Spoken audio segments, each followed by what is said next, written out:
So up until a few days ago, if you had asked me my opinion on Harvey Barnes and Rafa Leao, I would have referred to them in the same way that I would for a player like Wilfried Zaha. They have shown moments over the last few seasons of how high their ceiling can be, but they never seem to be realistic transfer options for a side like Manchester United because they always seem to be overpriced for their current ability. However, I've begun to realise that most of my perception of these two players was heavily influenced by the opinions I'd seen on social media, or just from what the general reputation of the particular player was. However, after analysing how Bryan Mbeumo could be used in a wide forward role, alongside Cunha and Ekitike in a front three, I'll leave that video linked in the eye above in case you do want to check it out, I started to think of other wide attackers who could develop significantly if they were to have their roles adjusted to become more of a wide forward with greater priority on their goal scoring. And so after doing some updated statistical analysis on both Leao and Barnes and watching them a bit closer, I think at the ages of 26 and 27 respectively, this is the point in their careers where they could have a significant development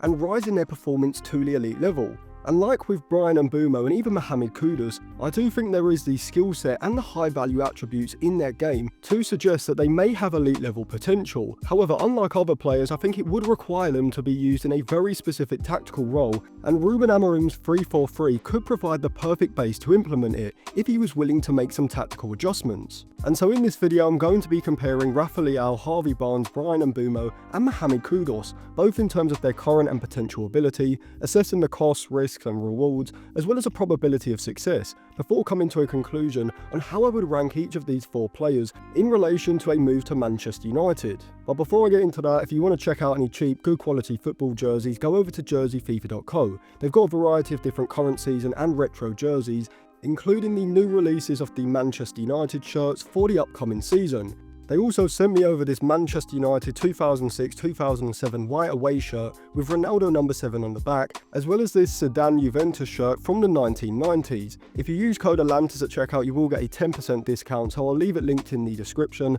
and in the comment section below. So my initial thoughts regarding this had been that both Leao and Mbeumo were a level above Kudus and Barnes. However, after doing a statistical analysis, I'm now starting to think that at least 3, maybe all 4 are on the same level, and depending on price, they could all be good signings for United if they wanted alternatives to Ekitike, Gyökeres, Osimhen and even Bryan Mbeumo himself, but not as the centre forward in the front three, but a player playing from a wide forward position who would provide the goal scoring responsibility, with the centre forward next to them being more of a false 9 creative type of centre forward who wouldn't have the same sort of goal scoring output as either Gyökeres or Osimhen. Now I'm sure you're wondering why I would suggest Leao and Barnes when we already have Cunha who could play on that left side, and it's simply because I think it would be worth moving Cunha to the right side if needed, as I don't see a significant dependence on him playing from the left in his game. But also with Leao or Barnes being signed alongside Mbeumo to play on the right, Cunha could start as a centre forward as well, but playing a very different role to either Osimhen or Gyökeres,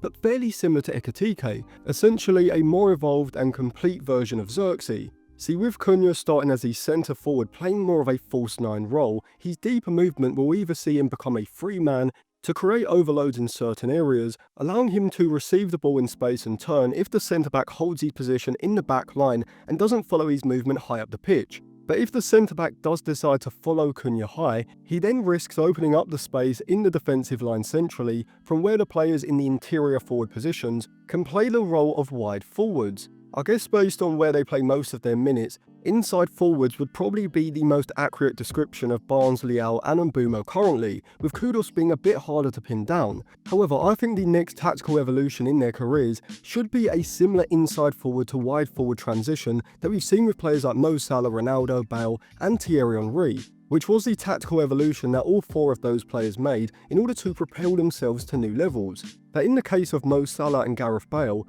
were definitely not expected to the level that they reached. See, with Leao, Barnes, Kudus and Mbeumo, all 4 of those players have the ability to produce world-class clutch moments in order to win you a game, with Mbeumo doing this via he's running in behind on a quick transitional attack or cutting inside into a shooting position on his left. Mohamed Kudus plays like how I would imagine Andre Onana would play if he was an attacking player, being very erratic and inconsistent at times, but that does sometimes work to give him the advantage that Salah's unorthodox technique provides, which is very unpredictable. A long-range strike out of nowhere, a dribble through 3 or 4 players before pulling out a clinical finish, an acrobatic flick or a volley from in and around the edge of the box, Kudus has a variety of different spectacular strikes in his locker. Rafa Leao can win you a game via a long-range curling effort from the left side, a shot from a wider area of the box with the inside of his right boot, or with his laces and power, but he also is one of the few players in world football right now who has the same sort of powerful ball carrying and dribbling ability with the quality in the final third that we used to see from Gareth Bale. Even though Leao is of course not at Gareth Bale's level, there are very few players in world football who have a skill set as similar to a young Gareth Bale's as Rafa Leao does. See, Rafa Leao at 26 is still Gareth Bale 2011-2012 level, I would say, when he was 21-22. However, like Bale did in the following season in 12-13, more than doubling his goal-scoring output, whilst rather interestingly decreasing his assists by around 40%, I think Leao has all the attributes to have one of these sorts of seasons, and I'm going to explain the relevance of decreasing assists in comparison to goal-scoring in just a minute, but first let me talk about Harvey Barnes. When Newcastle paid £38 million for Harvey Barnes from Leicester in 2023, I thought he was about £10 to £15 million overpriced. However, after studying him a bit more, I've actually come to the conclusion that Harvey Barnes is one of the most underrated players in world football right now, and I actually would say as underrated as Dwight McNeil. See, I really don't think there's much difference between Leao and Mbeumo and Harvey Barnes. I think Kudus is a level below, because whilst Leao is often accused of being inconsistent, he really isn't that inconsistent unless you're comparing him with the top shelf of goal-scoring wide attackers. There's been multiple big games over the past 3 or 4 seasons when Leao has won the game on his own for a piece of magic, or at least put in an incredibly impressive individual performance, and even in the last 2 seasons where he has been heavily criticised, following his peak season back in 22-23, he is still producing creative and ball progression output in the 80th and 90th percentiles, with his ball carrying and dribbling output being consistently around the top 10% for most seasons, alongside chance creating metrics around the 75th to 85th percentile range. Up until this season, Leao had been recording a non-penalty XG and non-penalty goal rate in the top 10% or higher when compared against all other attacking midfielders and wingers in Serie A, whilst this season he ranks just below the top 10% in Serie A and below the top 30 when compared against the rest of Europe in the last 365 days, with his non-penalty XG going from 0.4 per 90 in Serie A for 22-23 to 0.36 in 23-24 and 0.29 this season in Serie A, showing statistically that Leao was receiving fewer higher value chances than he was 1 or 2 seasons ago. At 26 years old, I think if you look at Rafa Leao's attributes and how complete his skill set is, I think you'd have to say that he's definitely got the potential to be a Ballon d'Or contender, and I think Ousmane Dembele this season is a perfect example of this type of development. See, he was in a similar boat when he was Leao's age just a few years ago at Barcelona, until a tactical adjustment to the role that he was being used in by Luis Enrique unlocked a new level of his game that people didn't think he had, even 12 months earlier. Either Mbeumo and Leao or Kudus and Barnes, either side of Matthias Cunha or Joshua Zirkzee, playing the role of a false 9 or trequartista, depending on the positional freedom that Amorim gives them, I think could work very well. See, with an advanced centre forward like a Gyökeres or an Osimhen alongside them, these four would have to primarily operate out wide on the outside of the opposition's defensive shape, or between the lines in central positions in the left-sided half space. However, with Cunha or Zirkzee's deeper movement opening up space at the centre of the opposition's back line, this is going to enable them to move into higher value goal-scoring positions far more frequently throughout a game than they're currently able to receive in these wider and often deeper areas. Now, as I suggested in a video that may or may not already be out, you could use a centre forward like Retegui as a wide forward from the left, alongside a false 9 like Cunha or Zirkzee, which should give you greater individual goal scoring ability, but would provide you with less ball progression and creativity than either Leao or Barnes, just due to them being closer to wingers and centre forwards in their skill set. And so for this particular wide forward role, we essentially want the best goal scoring wide attackers, which this graph comparing the non-penalty goals and non-penalty XG rates of every wide attacker in Europe's top 5 leagues, 27 or younger, can show us. See, whilst Mbeumo does record a higher non-penalty goals rate, Leao's non-penalty XG rate is higher, and he's also bang on with his non-penalty XG conversion, showing that his current goal scoring rate is highly sustainable, whereas Mbeumo's non-penalty XG would have to increase significantly next season in order for him to maintain the same sort of non-penalty goal scoring rate that he's had this season.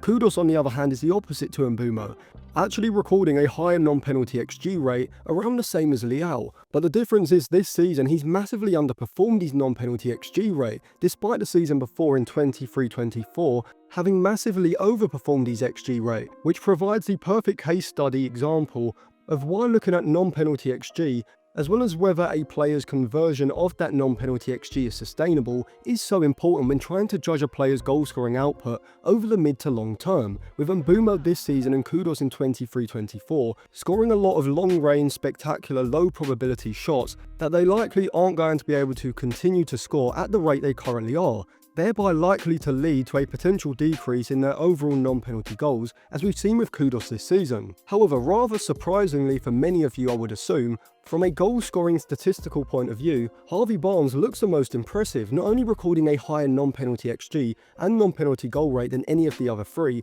but also sustainably overperforming his XG as well, with his sample size of just under 2,000 minutes being a fair size as well. And when you look at his performances in these two particular metrics over the past 3 Premier League seasons, you quickly realise that Harvey Barnes is consistently producing goal-scoring output in the 85th to 95th percentile range, whilst also overperforming his non-penalty XG consistently, showing how good he is at getting into and then converting high-value goal-scoring opportunities, the exact set of attributes that are crucial to playing that role as a wide forward. And so of the four, particularly when factoring in likely cost, I think you can make a strong argument that Harvey Barnes could be the best option for United in that specific wide forward role that I have been talking about. I still think that Leao has the most complete skill set and also the highest potential, and thereby would have the biggest reward as a signing. Whilst the reward with Mbeumo isn't as high as with Leao, you could argue that his work rate, defensive attributes, versatility from the wing-back to interior forward role on the right-hand side, as well as his Premier League experience, makes him a lot less of a risk, which is a fair argument.